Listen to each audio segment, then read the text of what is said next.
letters which arrive after the appointment, or on paying for people to be stuck in hospital just because they can't get the care they need in the community. And tonight, there will be 12,000 patients in that very position. That's enough to fill 28 hospitals. So we can't go on like this. As Lord Darzi has said, NHS staff are working harder than ever, but productivity has fallen because patients can't be discharged. Clinicians are spending their time trying to find beds rather than treating more patients. That isn't just solved by more money, it's solved by reform. And third, reform does not mean trying to fix everything from Whitehall. It really doesn't. When Lord Darzi says there are vital signs of the NHS and they're strong, he's talking about the talents and passions of our NHS workforce. That's what he's talking about. The breadth and depth of clinical talent, the extraordinary compassion and care of our NHS staff. If we're going to build an NHS that's fit for the future, then I tell you, we're going to do it with our NHS staff and with our patients too. We're going to change it together. Now that starts with the first steps, the 40,000 extra appointments every week. But we've also got to do the hard yards of long-term reform. So this government is working at pace to build a 10-year plan. Something so different from anything that's gone before. This plan will be framed around three big shifts, three fundamental reforms, which are rooted in what Lord Darzi has set out today. First, moving from an analogue to a digital NHS. We can already see glimpses of the extraordinary potential of technology, like the world's first ever non-invasive, knifeless surgery for kidney cancer. Just imagine that. It's pioneered by Leeds teaching hospitals. Or the precision cancer scanners. I saw some of them yesterday. Or simply transforming how we manage a condition. We went to Kingsmill Hospital earlier this year and met a 12-year-old girl called Molly. She's using her smartphone to monitor her glucose levels, instead of being forced to repeatedly prick her fingers. It made such a difference to her daily life and gave great reassurance to her mum, who could remotely check on the settings and the findings. So we've got to make these opportunities available to everyone. We've got to use technology to empower patients and give them much greater control over their healthcare. Take an innovation like the NHS app. This could be a whole digital front door to the NHS. Appointments, self-referral, reminders for checkups and screenings, patients in control of their own data, healthcare so much more transparent, so you always know your options and the standards that you should expect. And you know, earlier this year I went to Alderhay Hospital. Many of you will know it. It's a fantastic hospital where they carry out heart surgery on infants, which is really humbling to see. And I met the parents of a 2-year-old who'd had extremely complicated heart surgery. Tiny infant, incredible surgery. I asked the parents about their child's history and conditions. How did he come to be here? What's the story behind this? And as they told me, I could see them welling up as they went through the history, the conditions, all the background. And then they told me that every time they went to a different hospital, they had to go through all of that over and over again. They really struggled to tell the story, and they had to do it every single time. because the records weren't held electronically. So we've got to have fully digital patient records so that crucial information is there for you whenever you go to the NHS. And while I'm on technology, we're also going to throw the full weight of the British government behind our world-leading life sciences. Second, and Sarah mentioned this, we've got to shift more care from hospitals to communities.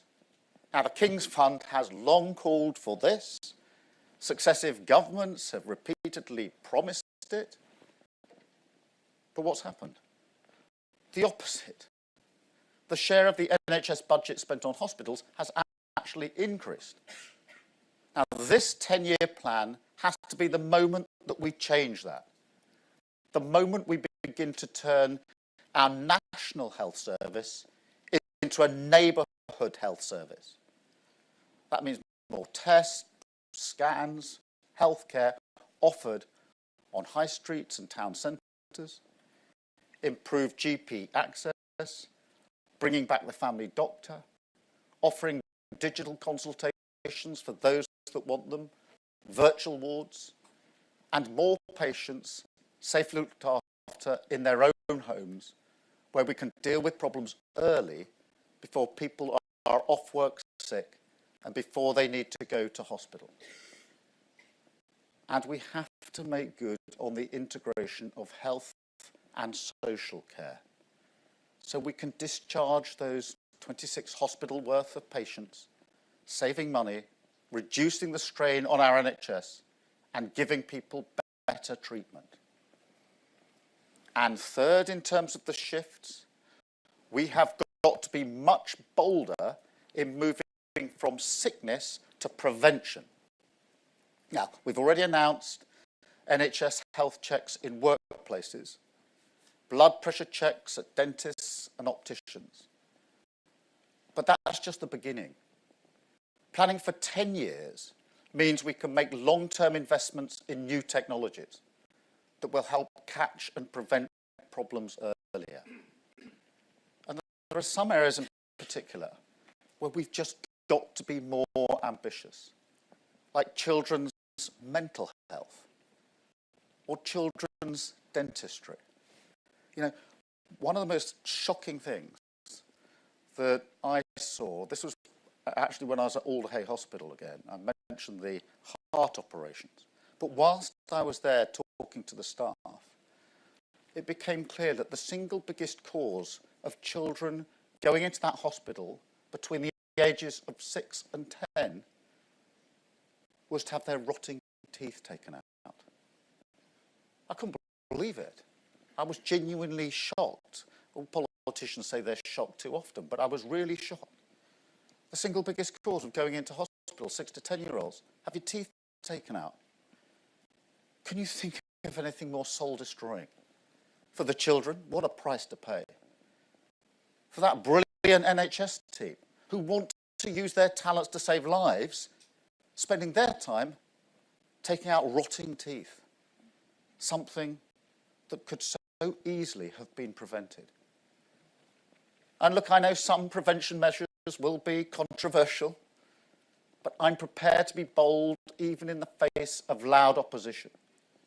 So no, some of our changes won't be universally popular. We know that.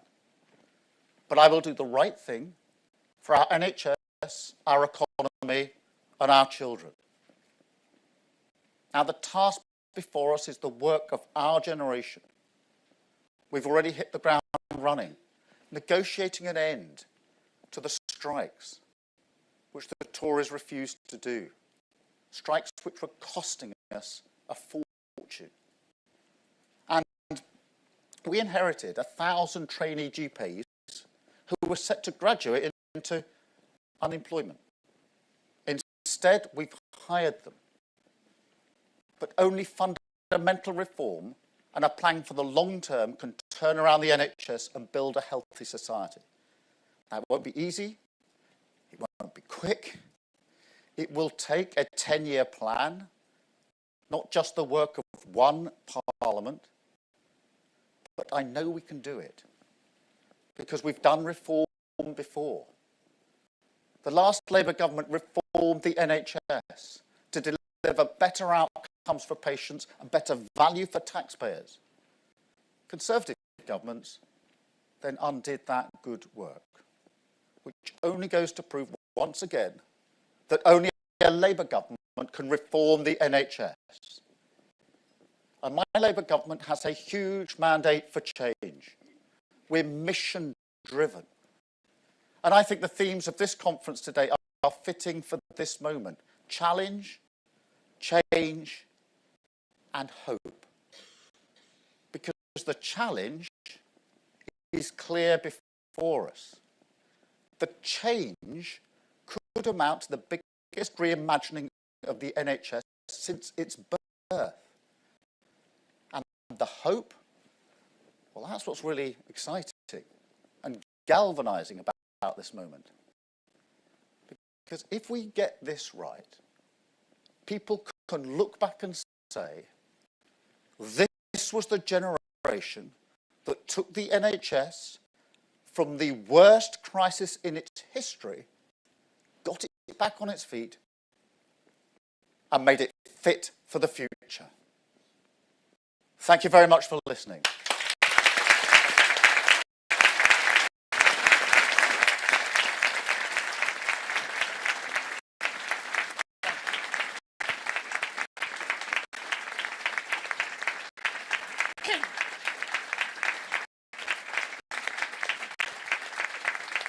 Thank you very much.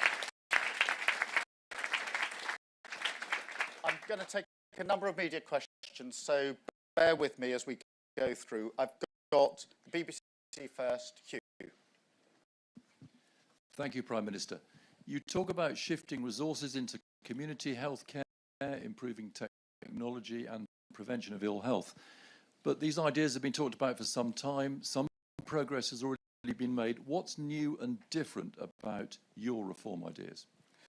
That we've got a raw and honest assessment of where we're really at, that we're clear-eyed about this, meaning we need a 10-year plan, not a short-term set of decisions, and that we've got the mandate for change to carry this through. Because what's happened in the past is there's been talk about change, sometimes steps towards change, then steps back again, but not what I would call mission-driven, this driving sense of purpose to get the NHS not just on its feet, but fit for the future. And what drives that is this sense of the future.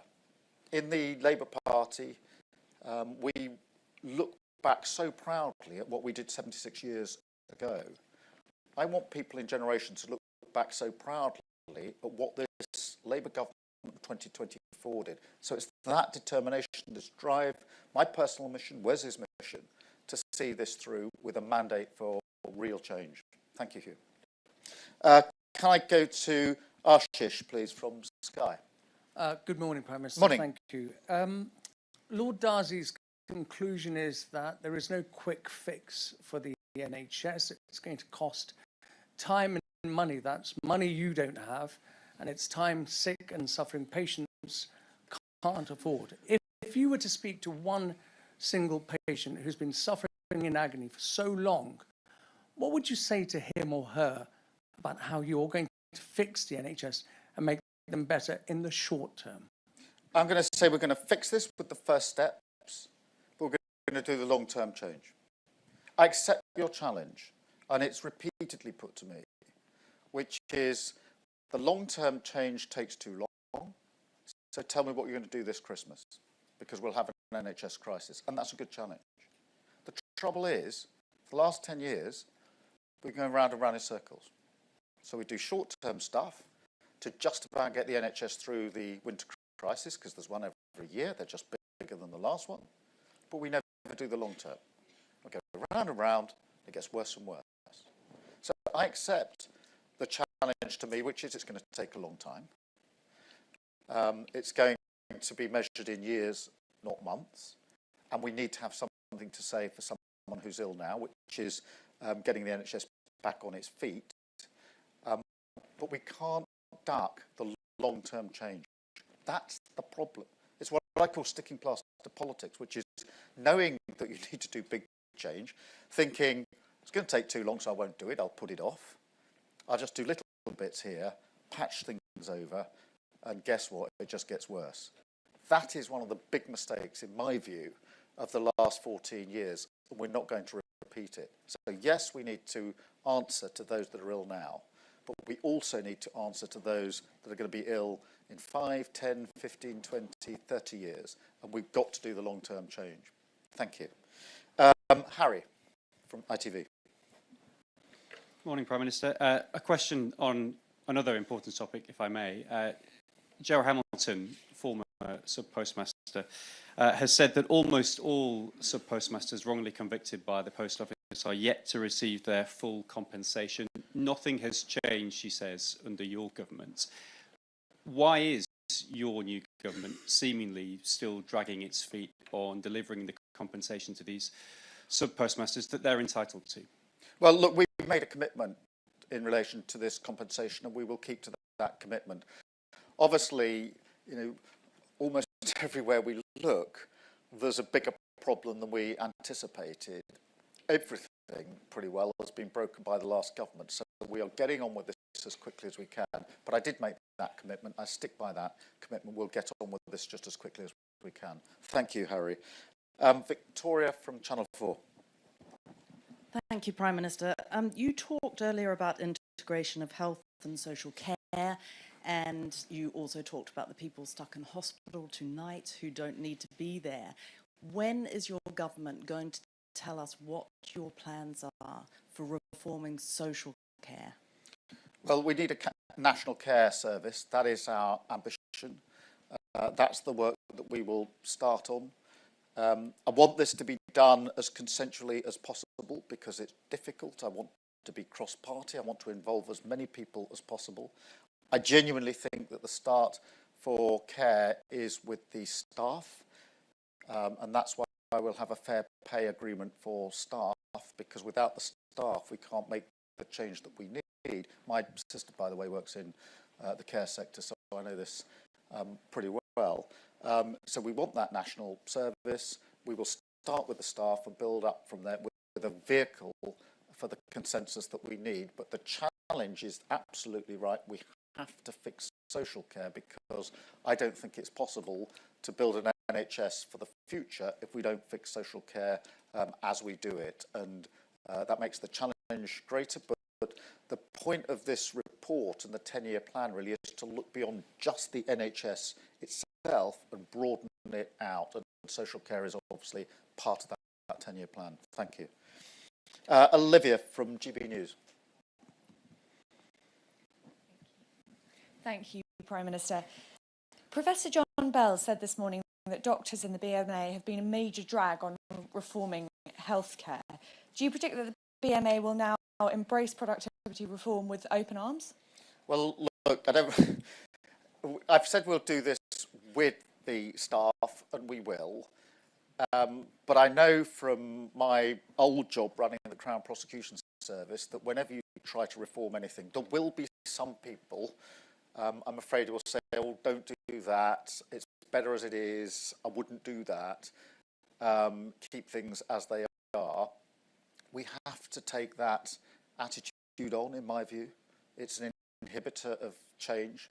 So whilst we say we will do it with people, and we will, do it together, and we will, I know in my heart of hearts we will meet pockets of people who will say, don't do it, slow down, go over there, not over there, leave things as they are. We have to take that on, and we will take that on. That's part and parcel of the change that we need to bring about. Thank you.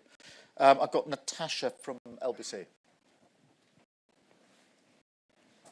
Thank you, Prime Minister. Lord Darzi says this is obviously going to take a very long time to fix. Do you expect it to take 2 terms? And what will you learn from the botched Lansley reforms to make sure that yours are not as dreadful as his? Well, a lot. Where to start? Totally misconceived, totally done from the top down, and no real sense of where they were going. It was, I think, they were stripping the money out of the NHS, and Lord Darzi touches on this, and pretended that these top-down reforms we're going to somehow make up. We are not going to make that mistake. In answer to the first part of your question, yes, it's going to take time. That's why it's a 10-year plan. And I know that, obviously parliamentary terms are 5 years. But again, one of the problems in politics is politicians pretending you can fix everything before the next election. This is going to take 10 years. That's why I want to be invitational about it, because I want everybody on that journey so that it's enduring change.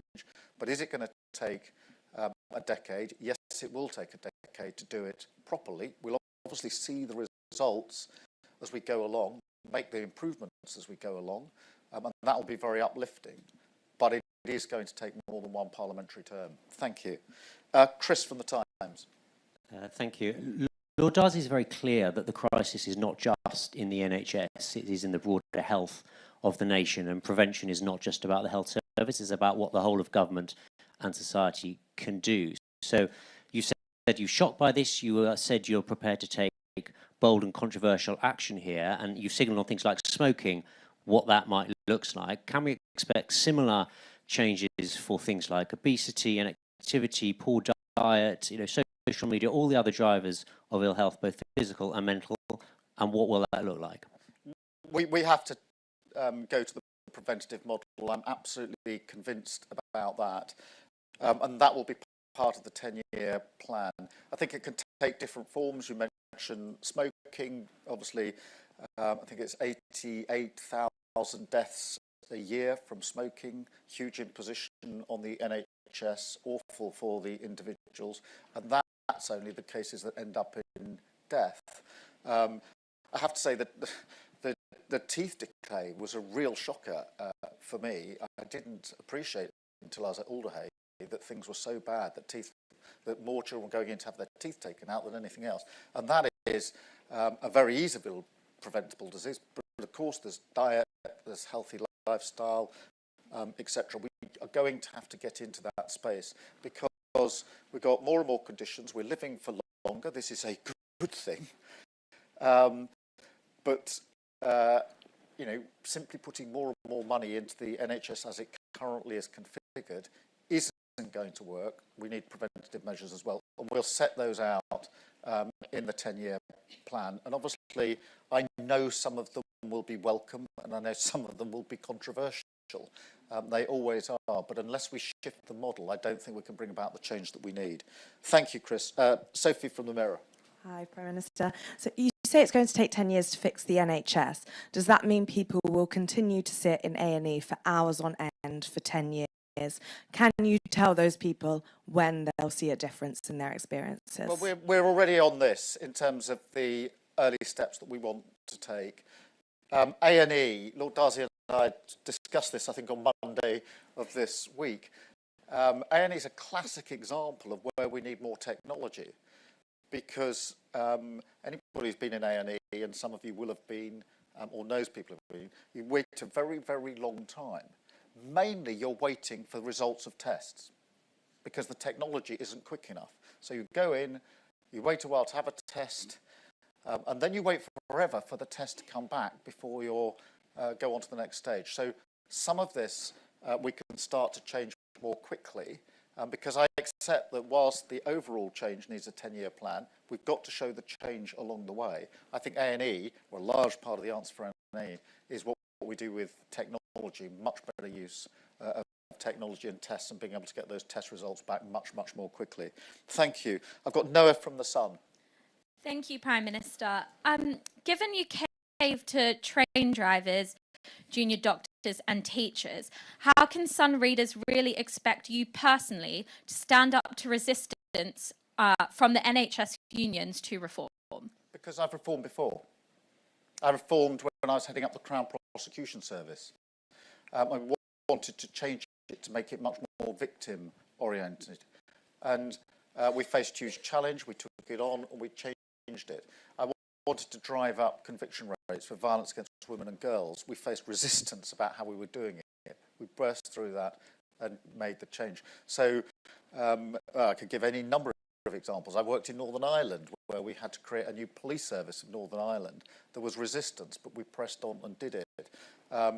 When I arrived as leader of the Labour Party, I knew we had to change it. There was a lot of resistance, but we pressed on and did it. So if there's one sort of common theme of what I've done for a living for some time now, it's coming in and bringing about change, and I'm determined that we will bring about the change here. Thank you. Laura from The Telegraph. Prime Minister, in the Darzi report, he said that the NHS had been starved of capital funding and that lack of kit and tools meant that medics are wasting a lot of time. Given one of the first actions under your government was pay increases for junior doctors, and we've got GPs now threatening to strike, isn't anything extra going to be soaked up by staff?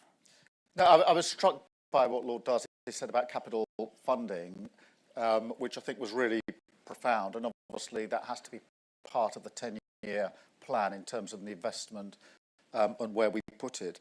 But look, simply continuing with strike action in the NHS was not going to fix the NHS. Continuing with strike action, we had, I think, 3 million days lost a year under the last Prime Minister, every year, to strike action. I don't think that you can grow the economy. I don't think you can fix the health service whilst you carry on with that kind of strike action. So actually what we did was come in, do the sensible thing, fix it, and now we're able to get on and launch our 10-year plan. I couldn't stand here and say there's a 10-year plan whilst we still didn't have a workforce at work getting on with the job. So it's a vital part of rebuilding as we go forward. Thank you. Eleni from The Guardian. Thank you, Prime Minister. One of the Chancellor's first acts was to put a pause on the previous government's plans to build 40 new hospitals by 2030. Isn't that a case of the kind of damaging short-term thinking that this report talks about? And can you tell us today, are you still committed to building all new 40 hospitals? Yes, we are. Let me explain why we put it on pause to review. Because the last government went on and on and on about 40 new hospitals, which sounds great. There weren't 40, they weren't new, and many of them weren't hospitals. And the programme was undeliverable. This is exactly what's wrong with politics, because no wonder people lose faith in politics if they're told over and over again, you're going to get a brand new hospital, and it's not happening. So we reviewed it, we will deliver against it, but I want a realistic timetable for delivery so I can look people in the eye and tell them we are going to do it, and this is how we're going to do it and when we're going to do it, not just make a promise, which is unbelievable in the true sense of the word. Thank you. And Harriet from the Mail. Thanks, Prime Minister. You said you want a national care service, but when will that come in, and can you commit to capping care costs? And secondly, if I may, you're heading to the US tomorrow to meet the President. Do you now support allowing Ukraine to use Storm Shadow missiles to strike targets inside Russia? On social care, this has to be part of the change that we bring about, and it will be part of the change that we bring about. On the capping of the cost, promises were again made by the last government. They were delayed because they were undeliverable. We've looked at them. We don't think they're deliverable in the time frame the last government said, and that's why we've taken them down and we'll review it. Now, it is an issue we're going to have to look at. I readily accept that. We will have it within the 10-year plan, but again, it's got to be done properly. It's got to be deliverable. On the going, obviously, as you mentioned, to Washington actually this afternoon for meetings tomorrow with the President. These are strategic meetings to discuss Ukraine and to discuss the Middle East. And so it'll be at that level of strategic discussion that we'll be involved in tomorrow with the President. Thank you very much. Thank you all very much for having me. Enjoy the rest of your conference, and thank you for everything that you do. Thank you.